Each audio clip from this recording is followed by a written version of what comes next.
Hello. Good morning, good afternoon, good evening, depending on your time zone. Welcome to my YouTube channel. My name is Ogbanje Joseph. Please, please subscribe to this channel, share, like, as well as drop a comment on the comment section. So today we are going to be looking at the two-party system. Two-party system. Now, what is a two-party system? Now, a two-party system, you know, is a system where two major political parties, you know, exist. Okay. Now, it is actually it is a system where two major political parties dominate voting in nearly all elections at every level of government, and as a result, all or nearly all elections, particularly all elected offices, are members of one of the two major parties.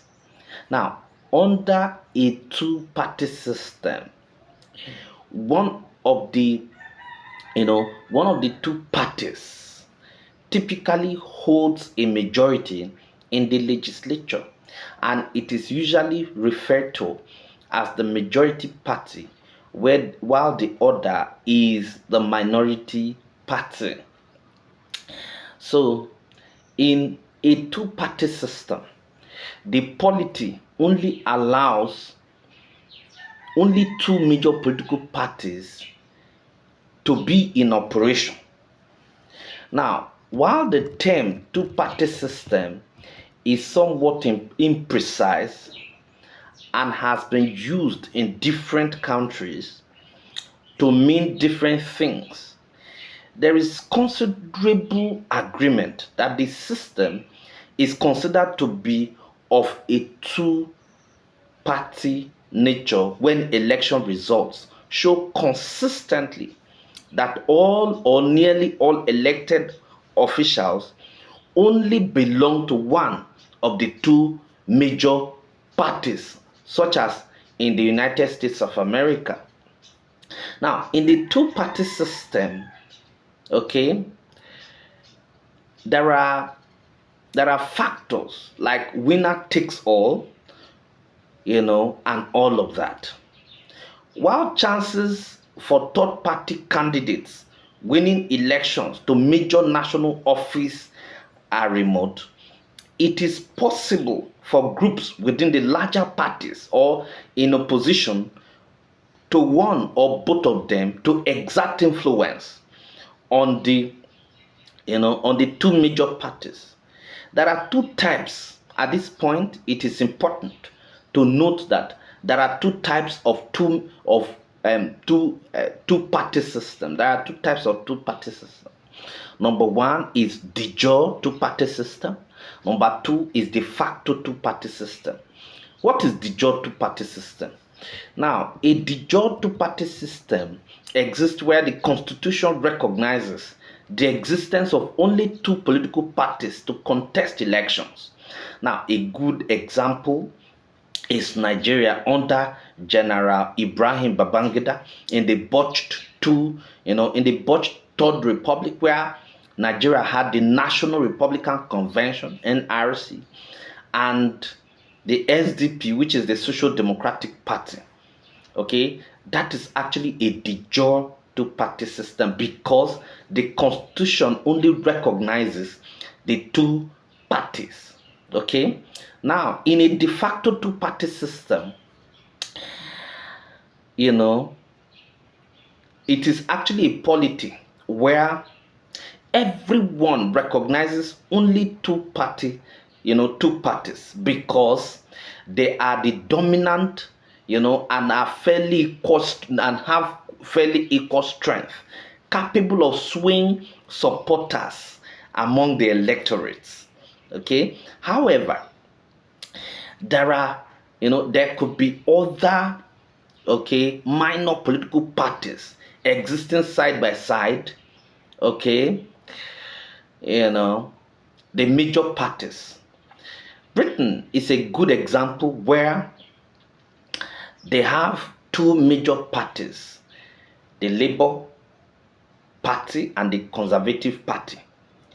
Now, in the United States of America, for example, there is Liberal and Democratic Party.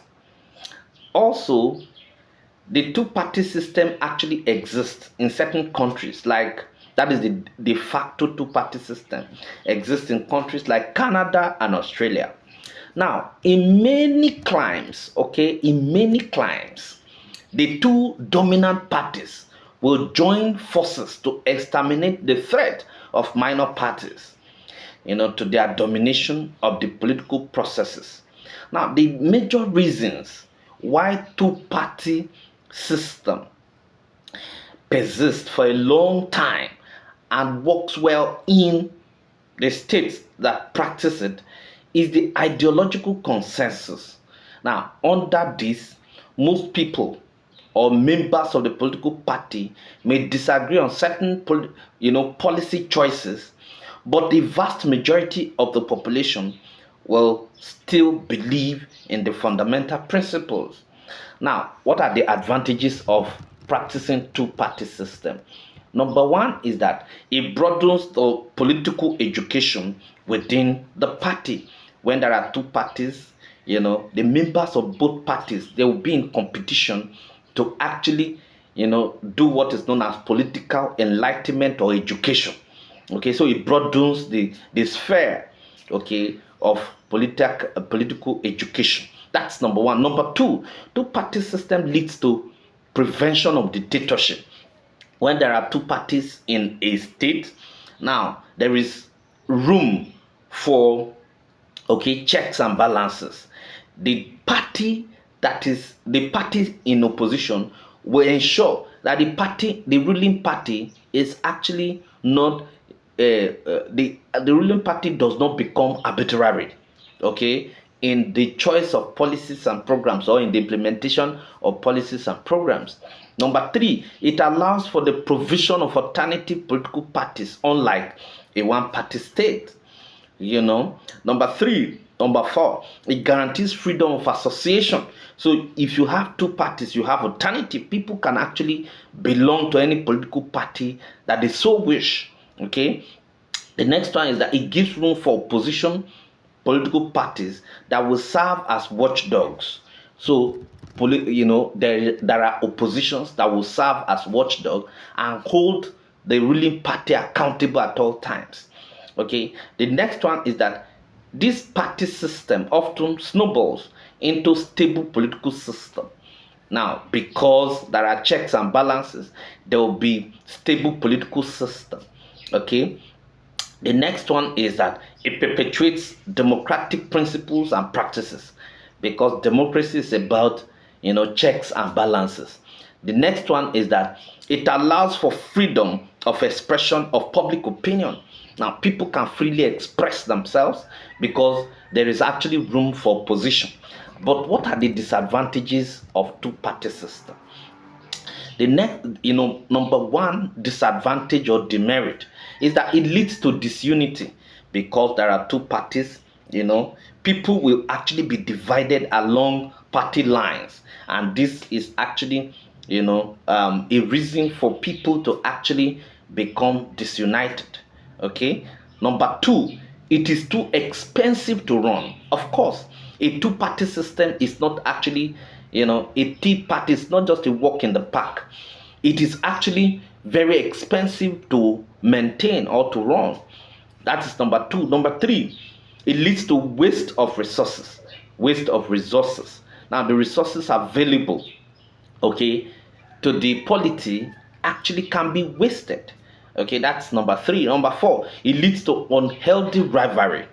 Now, there will be unhealthy rivalry amongst the politicians, and it leads to a very unhealthy one. No wonder we hear political assassination, and stuff like that. Now, the next one is that it encourages election rigging, because there is actually unhealthy competition. You see that politicians will actually become desperate, and the next thing is that they want to rig election, and become the leader by force. The next one is that it leads to polarization of the country. That is disunity. It makes for marginalization of minority interest. So the minority within the polity are actually marginalized. The next one is that it leads to political instability. Yes, because the position can actually team up with the military, to actually um, to take to actually plan a coup and then execute that coup. The next one is that it leads to uneven development. Okay, so the party in power will actually want to favor people from the political party first before others. So now, if you have a polity in your country that it is only two political parties that are dominant and continue to dominate the polity, then such a political party, such a political system is actually a two-party state. Okay, now whether the constitution recognizes it, which is actually the de jure two-party system, or the constitution does not recognize just the two parties. Okay, but if it is only two parties that keep dominating the political space, while you may have the presence of other minority groups, what you have within that system is actually a two-party system. Thank you very much.